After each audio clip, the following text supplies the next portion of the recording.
大快人心，鸿蒙 6.0 逆袭成世界第2选择，捅破西方霸权。大家还记得吧？就在前几年，白宫那边那帮人啊，也不知道是哪个劲儿搭错了，突然咣的一下甩出个禁令，那架势简直了，就是让咱们中国的科技公司一夜之间回到17时代。他们那会儿是怎么说的来着？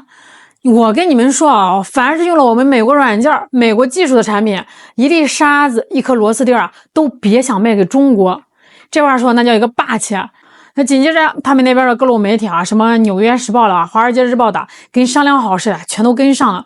标题是一个比一个吓人啊！没有美国软件，现代社会根本玩不转。中国科技的末日到了，失去安卓，华为就是一块砖头。那阵仗啊，就跟天塌下来一样。这更来气是什么？是咱们国内啊，有些个公知大明白啊，这老美那边刚放个屁，他们这边啪就跟上了，敲锣打鼓啊，在那阴阳怪气。哎呀，早就说过了嘛，中国人不行，离了人家的技术啊，你活都活不了。你看，这下傻眼了吧？赶紧跪下来求人家呀！ The decision to blacklist Huawei by the US is being framed by some US lawmakers as essentially a death sentence for the company. Do you see this as a question of life and death for Huawei? 这个是一架飞机，实际上就是华为。Huawei now is like a plane with so many holes after being attacked. But we still don't want to die, we want to fly home. So that's where we are. 就是这样，对吧？美国把我们放到实体名单里面以后， The US has put us on the banned list, so we might have some difficulties. But we want to fix the holes and adjust the route while we are flying. 修补我们漏洞，一边调整我们这个航线，我们一定能活下来。We will definitely be able to survive and be able to lead in areas like 5G technology. 有些问题上，我们还会是在世界上绝对领先。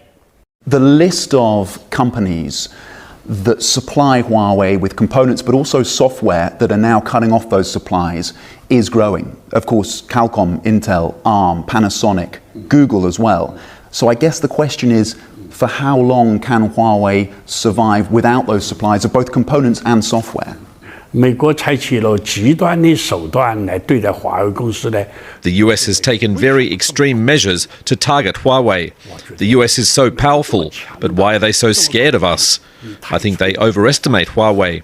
Such a small company, how come it's been paid so much attention around the world? 世界上这么被重视呢？我认为我觉得我很兴奋。I'm excited that we have so much attention, but I think they exaggerate our role in the world. We haven't done any promotion yet, but someone has already done such a great job of promoting us. I'm so grateful. 哎，我跟你说啊，那段时间，那全世界的媒体啊，都是搬好小板凳，嗑着瓜子儿，就等着看咱们的笑话。他们就等着看咱们慌不择路啊，等着看咱们的科技企业排着队去求饶。他们就想看一出科技依赖国的悲剧大戏。那全世界的聚光灯唰的一下全打过来了。结果呢？结果就在这满世界都是中国药丸的调调里，华为，对，就是那个被摁得最狠的华为，慢悠悠的走上台，掏出个东西。鸿蒙 6.0 这一巴掌啊，给全世界都打懵了。余承东，大伙儿都叫他余大嘴嘛。他站在那儿，背后那个大屏幕啊，啪的一下打出来2个数字：10亿设备，700万开发者。朋友们，这是什么概念啊？10亿台设备啊，这可不是一个新品发布，这根本就是亮剑呀！这就是跟老美隔空喊话，哎，你不是不让我用吗？行啊，我自己造，我还造的比你多。700万开发者，这可不是700个，这都快赶上欧洲一个小国家的人口了。那这么多人再给鸿蒙添砖加瓦，再造一个全新的生态。哎，我跟你们说个特别有意思的细节。当时啊，我看到一个美国媒体的直播连线，他们估计啊也以为是去看这个华为乐子的，结果看着看着呢，那主持人的脸色哦，就跟那刚刷了漆的墙一样，僵在那儿了。最后呢，主持人憋了半天，一字一顿的跟他们国内观众说。我们可能搞错了，鸿蒙正在建立一个完全彻底脱离美国技术的生态系统。你听听啊，他自己都说出来了呀。从最底层的编译器到中间的开发框架，再到上面的内核应用商店，一整条线全链条，没给美国技术留一丁点缝隙。什么叫自主可控啊？这就叫自主可控。这总有人会说啊，哎，你光说你自主了，你行不行啊？是不是就是个 PPT 系统啊？是不是卡的要死呀？这帮人呀，就是看不起咱们。以前咱们搞东西呢，老是解决有没有的问题，能用就行。但是鸿蒙这次人家根本不是来凑合的，人家是来升级的。咱们就是最直观的手机。鸿蒙 6.0 跟最新的安卓14摆在一块比啊，同样的操作，点开滑动切换，鸿蒙的流畅度快了20%。大伙儿可别小看这20%啊！你平时用手机，那觉不觉得卡就差在这一点点的跟手度上？你这个手头划过去，那画面是粘在你手上的，还是慢半拍才跟过去的？这体验是天差地别啊！这20%的背后是人家在底层基础上下了死功夫呀。那再说说车啊，那现在都说是智能汽车嘛，这问界 M9 华为全套鸿蒙座舱，旁边摆一台特斯拉。以前咱们用别的车机，你好，帮我打开空调。好的，正在为您打开空调。你都快热死了，它还在那正在呢。那这特斯拉是快啊，但是你试试这个问界 M9， 小易打开空调。0.8秒冷风呼就出来了。这0.8秒的差距不是说你芯片比我快0.8秒，这是从系统整个的逻辑到对你说话的理解，到它怎么调动空调那个硬件，一整套的全面碾压呀。还有你以为这个鸿蒙它就是只能玩手机开车吗？格局小了。我跟你们说个更牛的。工厂就是那种大型的智能制造工厂。以前呢，那机器人、机械臂用的是谁的系统？德国西门子，牛吧？工业 4.0。但是呢，处处受限制呀。你想改个参数对不起，权限不够。你想加个新功能可以付钱，等我们德国工程师排期。那现在呢，国内有工厂直接把西门子那套给换了，全换成鸿蒙工业版。你猜怎么着？换完之后这整条产线的故障率直接降低了40%。那对于一个工厂来说这就是钱呀，这就是效率这就是命啊！所以你看看，从咱们老百姓手里的手机，到这个马路上跑的汽车，再到工厂里哐哐干活的机器人，这鸿蒙干的根本不是替代，是升级换代那这下轮到全世界都傻眼了，尤其是那些之前跟着老美一起看笑话的你猜怎么着？风向刷一下全变了呀！我那几天特意去看了看外媒的标题太有意思了。那几乎所有的标题都在说一个词儿，世界期待的第二选择。德国媒体说的是最实在了，他们发了篇评论大意是说，我们不是侵华但是呢，今天美国能用软件制裁中国，明天他就能用同样的办法制裁欧洲，我们必须得有第二个选择这不是为了别人是为了我们自己能自保。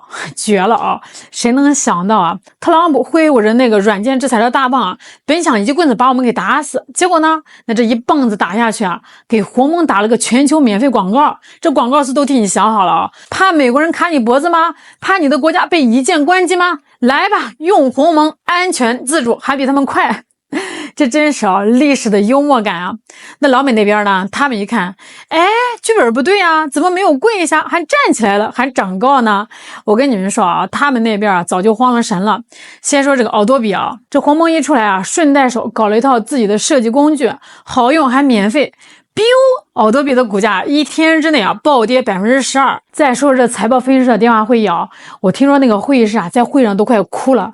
怎么办呀？中国的设计师全跑去用鸿蒙的免费工具了，我们下个季度的财报怎么办呀？晚了。再说谷歌谷歌急得跳脚安卓可是它的命根子。这眼瞅着这个鸿蒙在中国的市场份额已经突破了17%了17%是什么概念？就是每6部新手机里就有1部跑的是咱们中国自己的系统。这还只是个开始欧洲那帮科技博主以前是天天测评苹果、三星，可是现在呢，一个个正儿八经的在那拆解鸿蒙每一个功能，研究鸿蒙的底层代码。这东南亚那些商家主动找上门来问，我们怎么才能用上鸿蒙的设备？我们店里的收银系统能换成鸿蒙吗？这南美洲的运营商也在那偷偷的评估跟这个华为合作用鸿蒙是不是比用安卓更划算呀？你看看当这个老美还在那玩技术垄断、筑高墙那套老把戏的时候，中国呢早已经用鸿蒙铺开了一张开放共赢的桌子。我想起2019年这个鸿蒙刚出来的时候那时候叫鸿蒙 1.0， 还是个备胎这外媒是怎么笑话我们的？中国人搞操作系统就像让猴子去造火箭。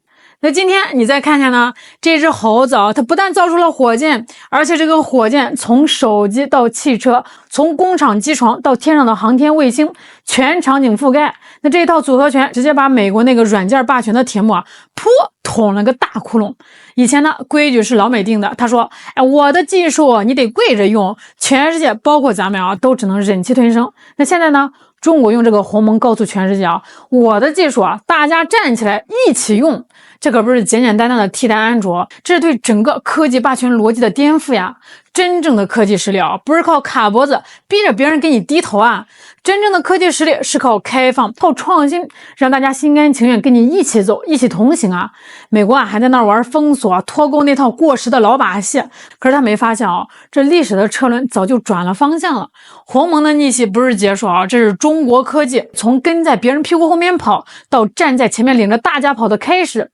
那些总想着把中国摁在产业链最底端的人啊，那些以为靠几张 A4 纸就能阻挡我们进步的人，终将被这股浪潮碾得粉碎。属于中国科技的时代已经来了，而且呢，挡不住。好了，今天就给大家聊到这儿啦，我是小懒，我们下期再见。